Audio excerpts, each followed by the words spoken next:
Bismillahirrahmanirrahim.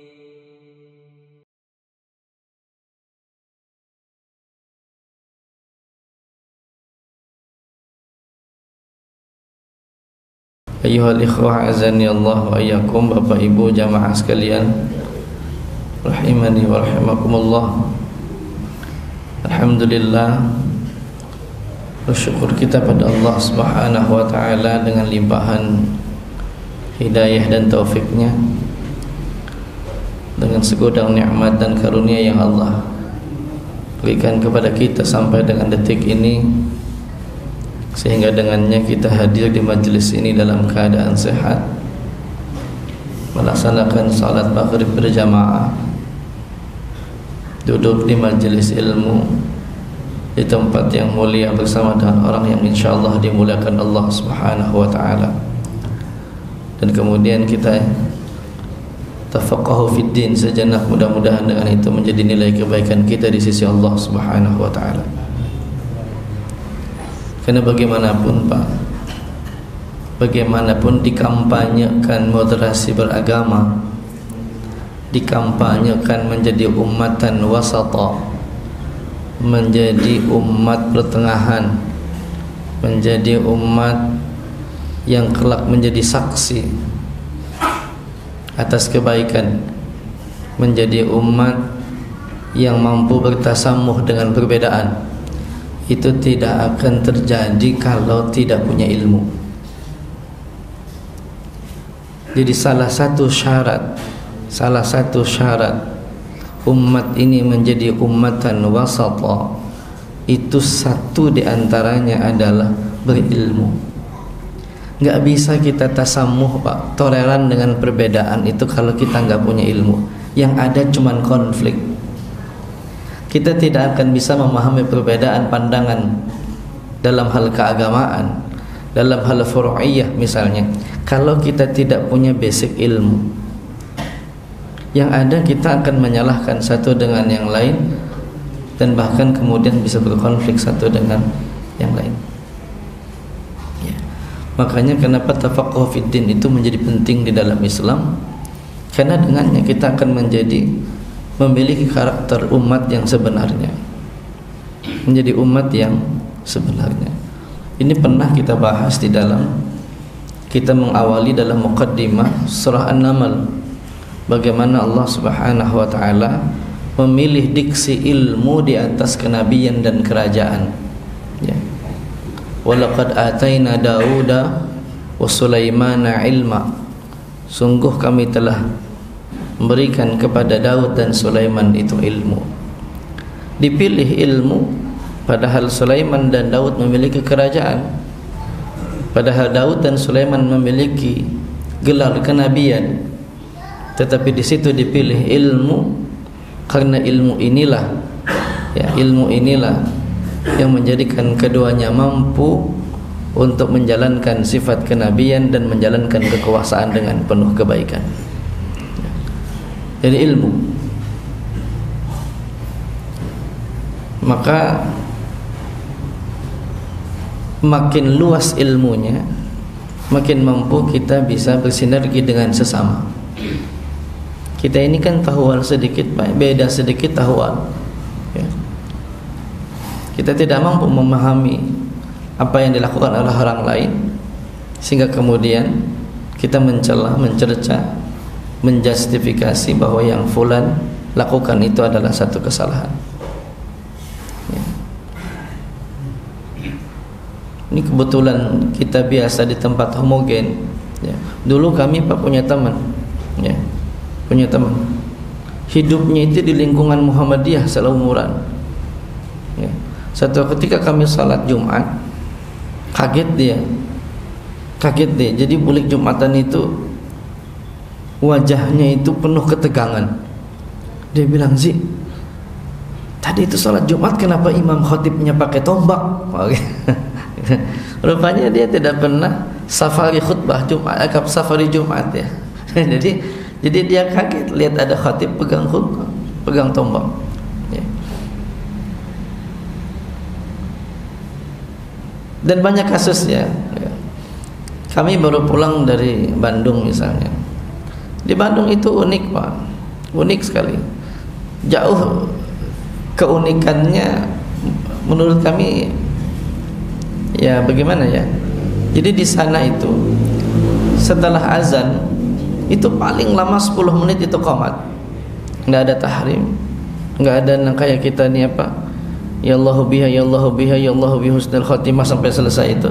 Nah, saat salat subuhnya kunut.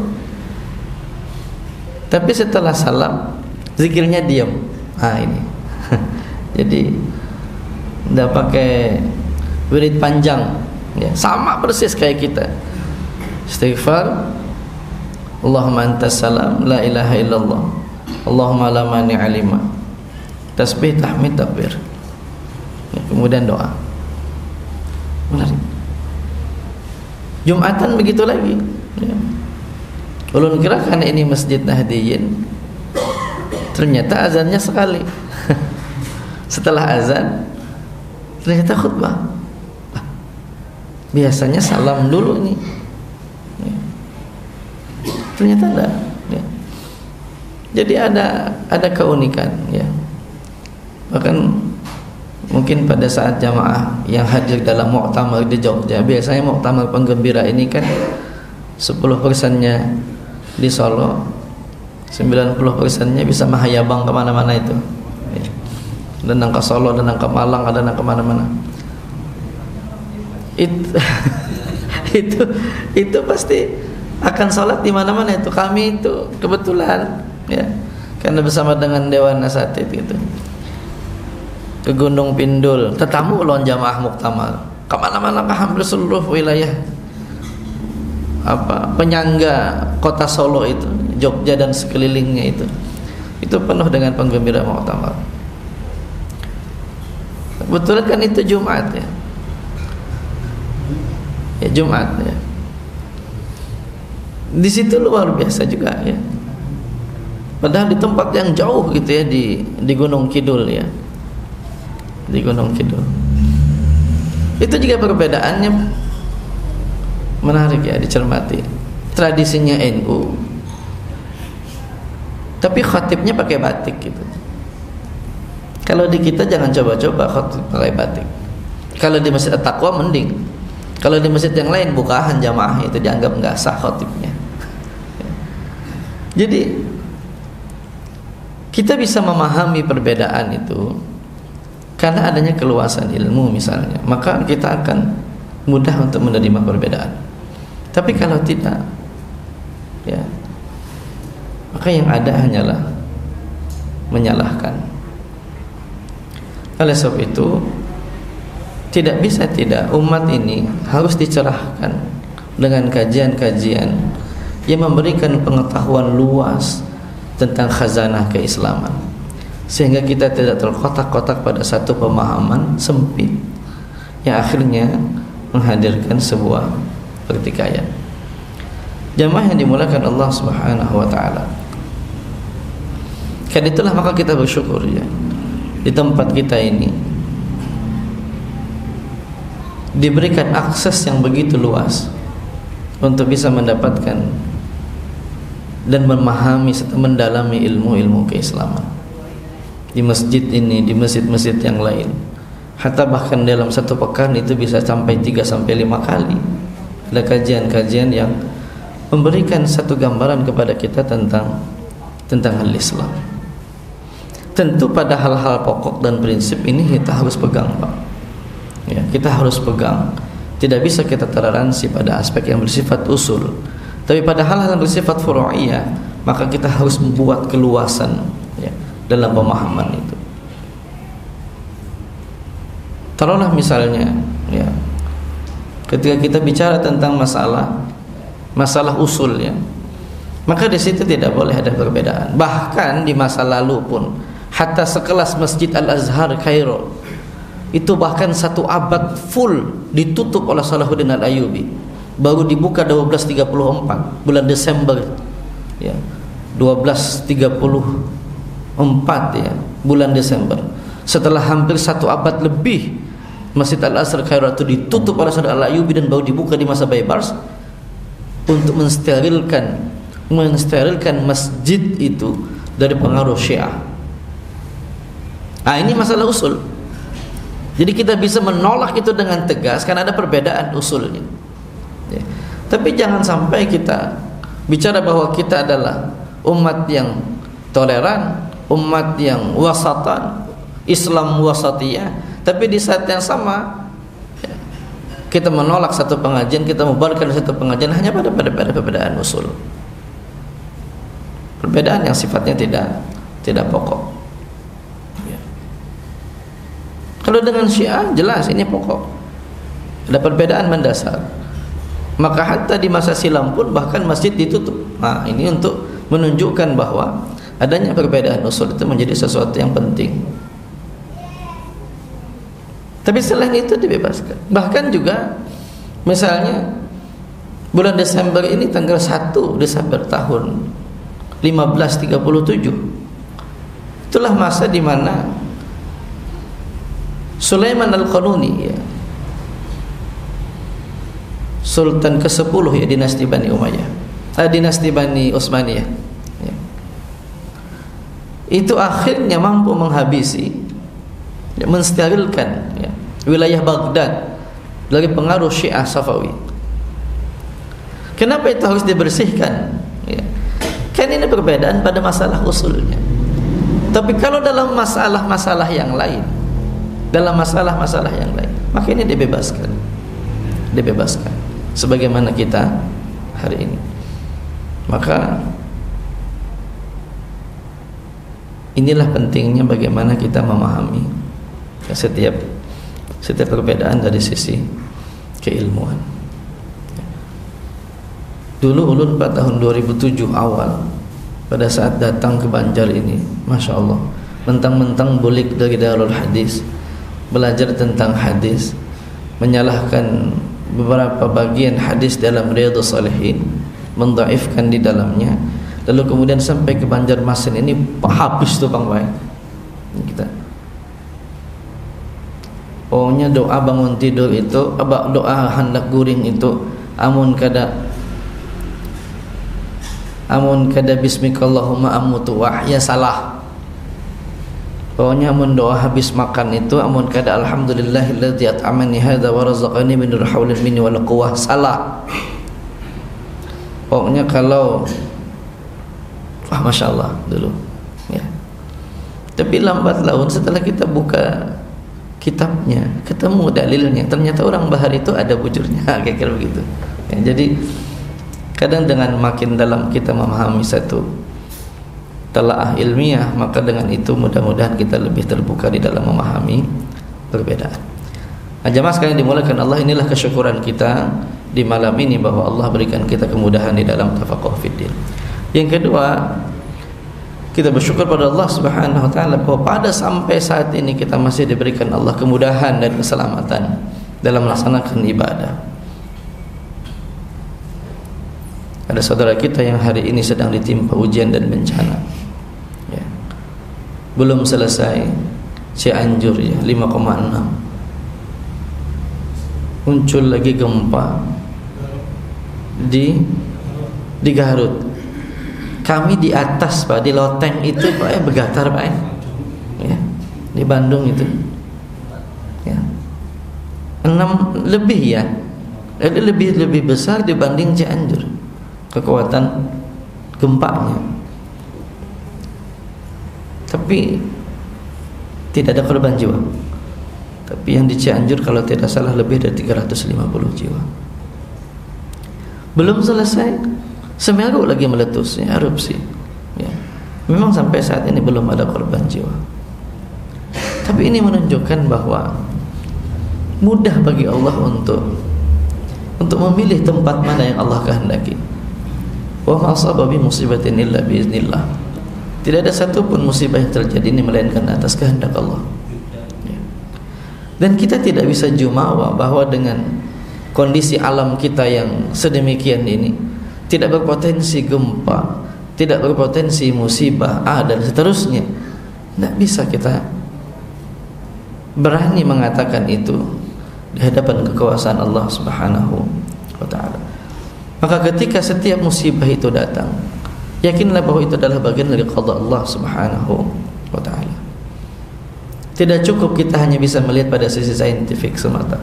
Ini adanya pergeseran lempeng bumi, adanya retakan, adanya itu dan seterusnya. Itu benar bagian dari kajian ilmiah.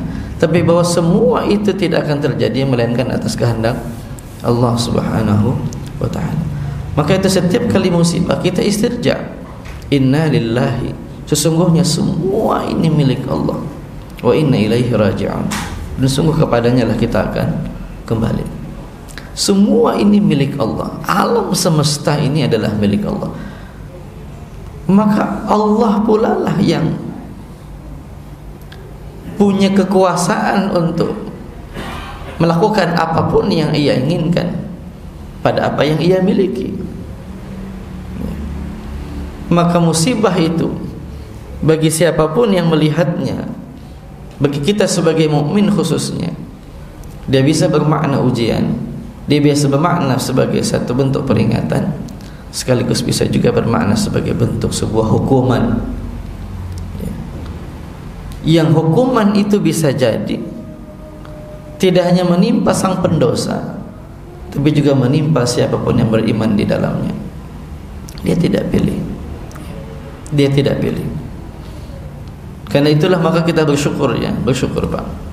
Ya, pada saat adanya rencana dubes utusan khusus ya Amerika Serikat untuk kampanye LGBTQ+ di Indonesia, lesbian, gay, bisex, transgender, queer dan plus yang lain, itu akhirnya ditolak ya oleh pemerintah Indonesia atas desakan Majelis Ulama Indonesia dan ormas-ormas Islam Muhammadiyah dan yang lainnya. Maka setidak-tidaknya kita bersyukur ini, karena kita khawatir ini ya, yang belum yang belum masuknya saja ya, yang belum datangnya sang dubes sang duta besar atau duta lah ya, sang duta ini saja, ini musibah sudah bermunculan di mana-mana. Khawatir kita apa? Kalau itu diterima, ya, entah sampai di mana itu musibah ini akan berestafet, ya, akan bergilir satu wilayah kepada wilayah yang lain. Kita bersyukur juga kemarin misalnya Mahkamah Militer memutuskan 5 prajurit TNI yang melakukan LGBT dipecat dan sekaligus dipenjara selama 5 bulan. Sebuah keputusan yang kita apresiasi dengan alasan ya, atas pertimbangan agama dan norma susila. Atas pertimbangan agama ini alhamdulillah ya, artinya militer kita masih menjadikan agama sebagai sandaran dalam memutuskan sebuah hukuman. Atas dasar pertimbangan agama dan kesusilaan, 5 prajurit TNI dipecat dan dipenjara karena melanggar konstitusi A dan seterusnya ya. Tapi pertimbangan agama ini yang kita menarik ya, karena diksi agama ini kan kita faham ya, hari ini ya, khususnya dalam dunia pendidikan semakin hari semakin ditinggalkan. Diksi agama salah satu di antara 2 diksi di Indonesia ini yang menurut Dr. Adian Husaini dalam catatannya adalah 2 kata yang akan ditinggalkan. 1 agama dan yang kedua pendidikan. Ya, 1 kata agama dan yang kedua kata pendidikan. Makanya hari ini tidak ada lagi istilah IAIN, Institut Agama. Yang ada adalah Universitas Islam Negeri. Tidak ada lagi istilah IKIP ya, Institut Keguruan dan Ilmu Pendidikan. Yang ada adalah Universitas Negeri. Kalau IKIP Jogja jadi UNY, IKIP Jakarta jadi UNJ, IKIP Malang jadi UNM, satu-satunya IKIP yang masih bertahan dengan nama pendidikan hanyalah IKIP Bandung menjadi Universitas Pendidikan Indonesia. Selebihnya tidak bertahan kata pendidikan itu, hilang dalam nomenklatur nama-nama perguruan tinggi di Indonesia, termasuk kata agama. Jadi maka ketika ada keputusan masih berdasarkan atas pertimbangan agama, ini patut kita syukuri. Artinya bangsa ini masih memiliki harapan untuk tetap bersandar pada nilai-nilai religiusitas, bersandar pada nilai-nilai sebagaimana yang dulu dijadikan sebagai patokan oleh para founding father kita dalam merumuskan negara ini. Jamaah sekalian yang dimuliakan Allah, belum masuk LGBT-nya saja kampanyenya maksudnya, di kita kan sudah maklum bagaimana pelaku-pelaku ini terus berkeliaran, dan ini kan menjangkit relatif. Bahkan dalam satu kajian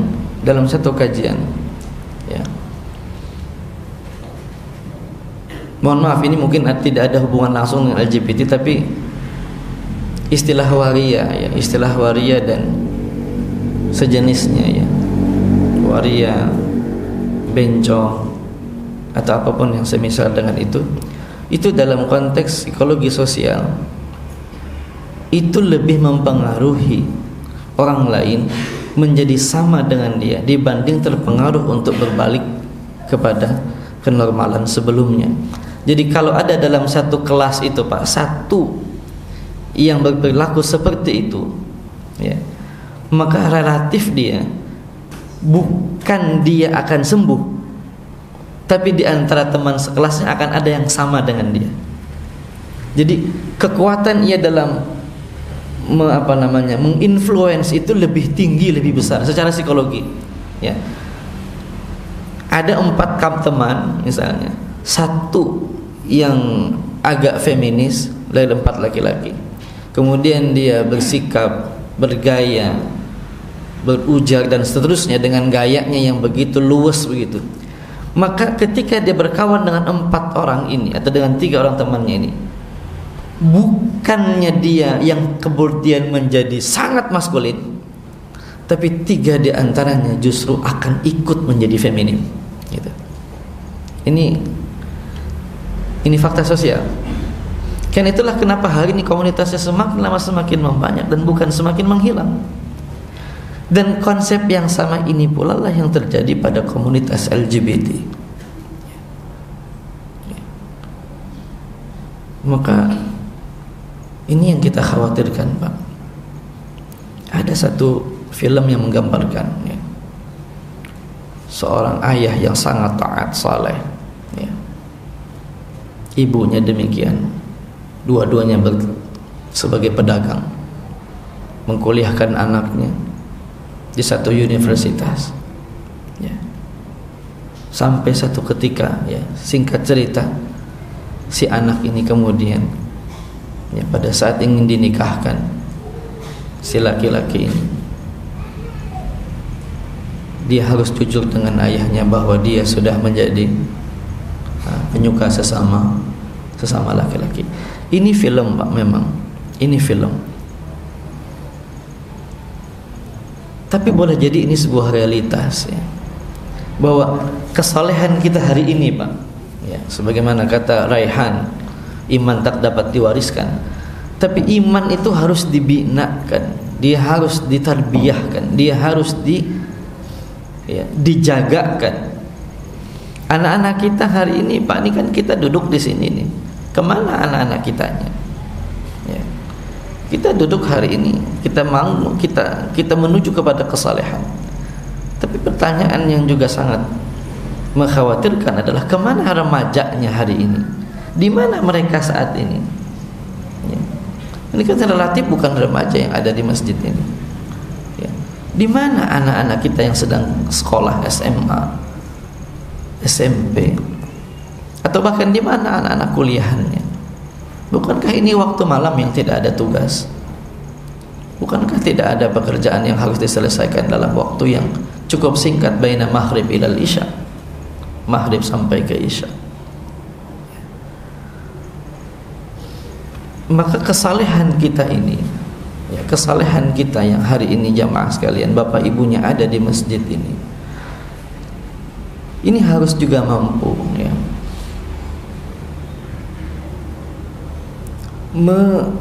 menjangkitkan kesalehan itu kepada anak-anaknya, ya.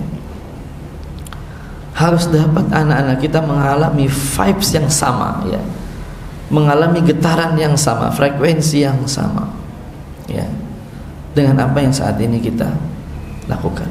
Karena itulah maka dalam konsep visi, misalnya dalam surat Tahrim itu, dalam konsep membangun rumah tangga itu, ya, lihat ketika Ali bin Abi Thalib radhiyallahu anhu, ya, menafsirkan kalimat qu anfusakum wa ahlikum nara, adibuhum muallimuhum, kata Ali, ya, didiklah anak-anak kalian itu dengan adab dan luaskanlah pengetahuannya. Adibuhum muallimuhum, didiklah anak-anak kalian.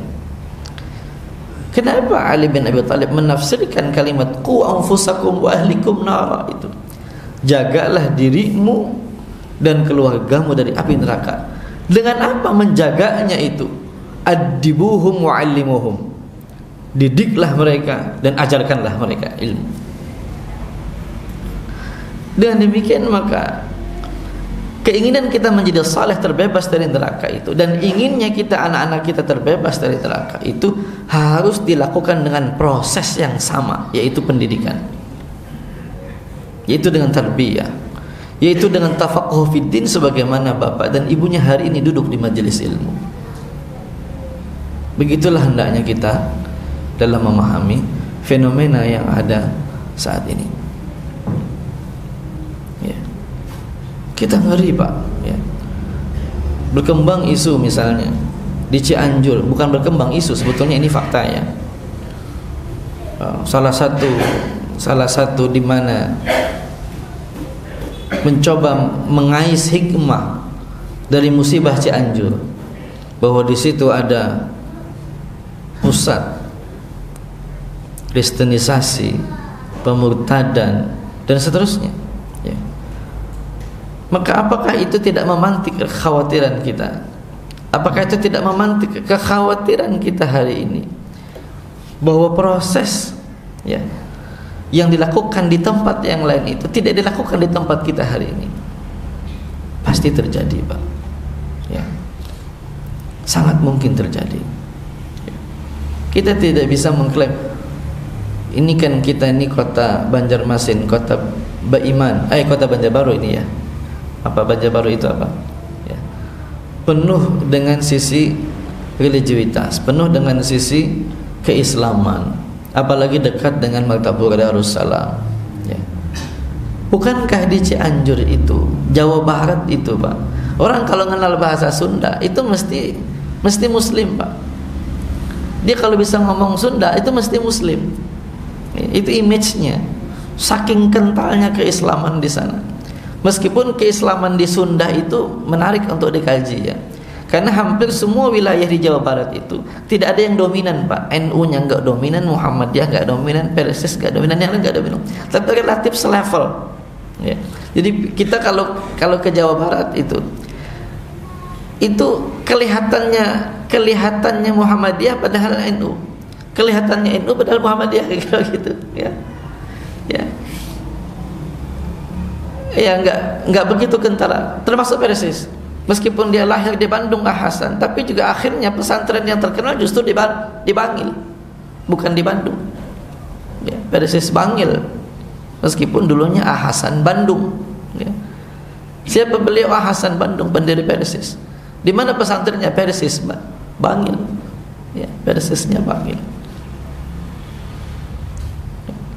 Kekuatannya relatif sama, tapi Muslim, gitu, Muslim, ya. Termasuk Jawa Barat ini pimpinan wilayahnya, majelis tarjihnya kan paling beda sendiri Pak. Dulu kata siapa? Prof Samsul Anwar, ya majelis tarjih nang paling ngeyel memang pimpinan wilayah Jawa Barat gitu. Karena tarawihnya beda sendiri ya. Mazhab tarjihnya beda sendiri ya. Kalau di kita Idul Fitri dan Idul Adha itu sama, takbir 7 dan 5. Di sana takbir itu 1 kali ya. Idul Fitri dan Idul Adha takbir itu sekali-sekali saja, tidak pakai 7 dan 5 rakaat pertama 7, yang kedua 5, tidak, sekali-sekali. Itu tarjihnya wilayah Jawa Barat. Termasuk tarawihnya unik di sana ya. Tarawihnya itu 4 rakaat sama, tapi 2 rakaatnya pakai tasyahud ya.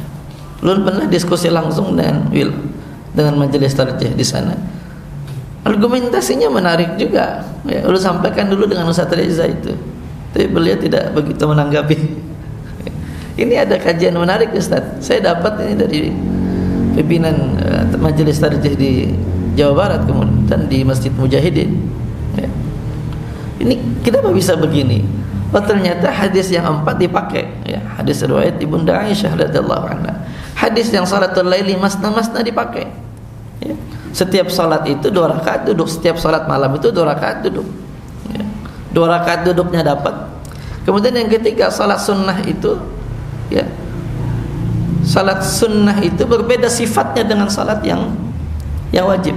Karena dia 4 rakaat ada duduknya, khawatir sama dengan isya, khawatir sama dengan isya.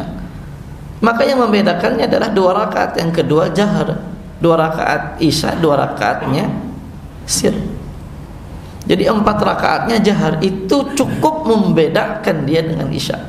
Nah, ini argumentasi yang ketiga, menarik juga itu. Cuman mending kita maulah nangka itu Masjid At-Taqwa karena bahwa pulang lawan bubuhan An-Nuriyah ya. Tapi maksud kita bahwa memang di sana unik gitu ya. Ada keunikan yang kadang ulun sering melihat gitu ya. Apalagi kita kalau ke bagian-bagian ya asatid yang lain, ada A'agim misalnya, kajian tasawufnya kuat, kajian Al-Hikam, tapi amaliyahnya Muhammadiyah banget gitu. Nah, gitu. Di ujung sana di Percikan Iman misalnya ada Kang Aminuddin ya. Tapi kalau yang di Unpad agak beda itu, ada kajiannya Kang Jalal itu. Dulu kan kalau di Bandung itu 4 tempat ya. Setiap Ahad itu ada 4 tempat kajian yang menyedot banyak masa. Kalau di Gazebo itu ada Agim. Kalau di mana istilahnya ada Percikan Imannya Kang Aminuddin. Kalau di Masjid Agungnya ada Kiai Haji Miftah Farid ya, Masjid Salman ya. Kemudian di Masjid Agungnya ada Kiai Haji Miftah Farid. Kalau di Masjid Unpadnya ada Kang Jalal. Memang Kang Jalal yang ketua Ijabi itu Pak ya, pian paham lah ya. Tapi itu menyedot banyak masa. Dan itu menarik ya, maksudnya bahwa kehidupan di sana itu relatif sama ya. Jadi Muhammadiyah. Tapi yang seperti ini saja Pak, yang seperti ini saja ternyata justru malah menjadi basis kristenisasi. Dulu kan basis kristenisasi itu di Jawa Tengah Pak, sekarang bergeser ke Jawa Barat. Sekarang bergeser ke Jawa Barat ya. Jawa Tengah selesai masuk datang ke Bandara Semarang itu udah langsung lihat itu. Ini kita ini di dunia mana ya. Mulai keluar bandara sampai keluar itu sudah kelihatan berjajar itu gereja ya. Dengan segala macam sektenya. Salatiga Jawa Tengah, padahal di Salatiga itu ada Al-Irsyad ya, di Magelang dan seterusnya ya. Apakah di kita ini tidak terjadi? Kita tanya dengan Yayasan Badang Sanak itu, kita tanya dengan kawan-kawan Dewan Dakwah ya, lihat wilayah-wilayah meskipun masih masuk di wilayah terpencil ya. Tapi di wilayah kota apakah tidak terjadi? Wallahu a'lam. Kalau kita tidak hati-hati ya.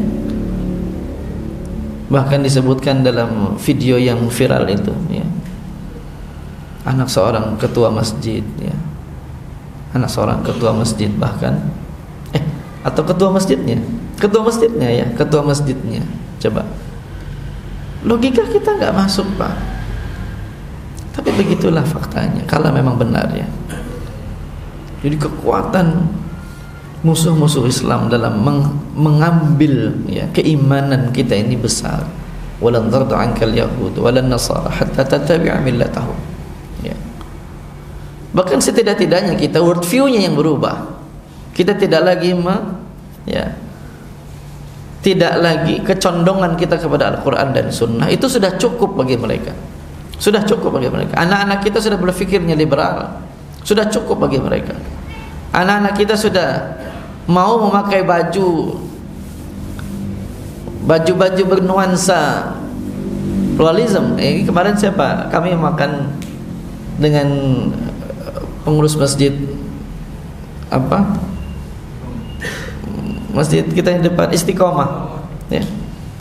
Kami makan, ada yang masuk gitu, pemuda pakai baju semua lambang agama, bulan sabit, bintang Yahudi, salib, swastika, apa lagi itu ya, di baju itu ya.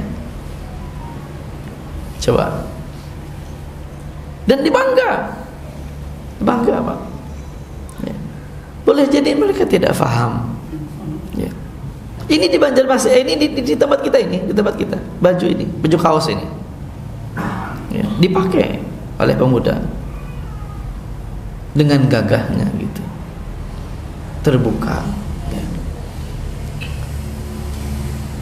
Bagi mereka itu cukup, Pak, cukup memalingkan ya, dari kekuatan anak-anak kita dalam kedekatannya kepada tuntunan Al-Quran dan Sunnah, dalam memahami keimanan ini dengan benar. Bagi mereka cukup ya. Apalagi sampai berpaling, sampai riddah, sampai murtad. Ini sebuah keberhasilan. Maka kalau kita tidak jaga ini, kalau kita tidak waspadai ini ya. Muslim masih Pak, tapi LGBT ada nggak? Banyak ya. Banyak berubah di orientasi seksualnya. Muslim dia tapi mencela para anbiya tidak sedikit ya. Apalagi di kampus-kampus, Masya Allah ya. Nauzubillah hari ini ya. Dalam banyak diskusi itu kita lihat bagaimana cara pandang akademisi kita berubah. Kalau akademisi tingkat perguruan tinggi berubah, Pak, lalu produk yang dihasilkan itu kemudian diserap oleh sekolah-sekolah Islam yang kemudian mengajarkan Islam versi mereka itu kepada anak-anak kita, apa tidak mustahil itu terjadi ya. Kekuatannya kan ada di level perguruan tinggi, Pak. Kalau perguruan tinggi ini sudah berubah cara pandangnya terhadap Islam ya, kita paham, Pak, masih banyak kok yang lurus di atas sana itu ya. Kami tahu persis itu. Tapi juga ada di antaranya, misal Al-Quran itu bukan kitab ilmiah. Nah, ini dosen kita, Pak, dosen kita.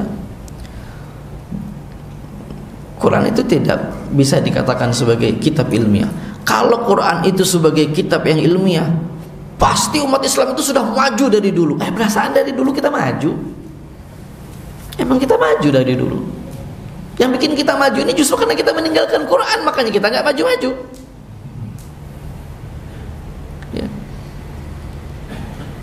Ya, beliau bilang, ulun tidak sebut ya nama. Beliau bilang Quran ini tidak bisa disebut sebagai kitab ilmiah. Maka apapun yang berkaitan dengan keilmuan sains, biarlah sains menjelaskan pada wilayah sainsnya, dan Quran tidak perlu overlapping ngurusin masalah sains. Karena kalau Quran sudah masuk ke wilayah sains, nanti takutnya Quran salah dan kecele, sehingga nanti kita tidak akan bisa lagi mengatakan Quran ini sebagai kitab suci. Itu kata beliau ya. Belum nggak sependapat, Pak ya. Berulang kali dalam diskusi tetap ulun kekeh tidak sependapat ya. Ulun katakan bahwa kalau ada sains berbeda dengan Quran, Itu hanya karena sainsnya saja yang belum menemukan sisi kebenaran Quran. Bukan sebaliknya, bukan Quran yang tidak tepat dalam memahami sains. Ya.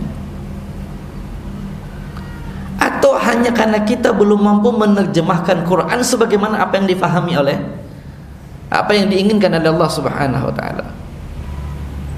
Sehingga kemudian seolah-olah Quran dan sains itu bertabrakan.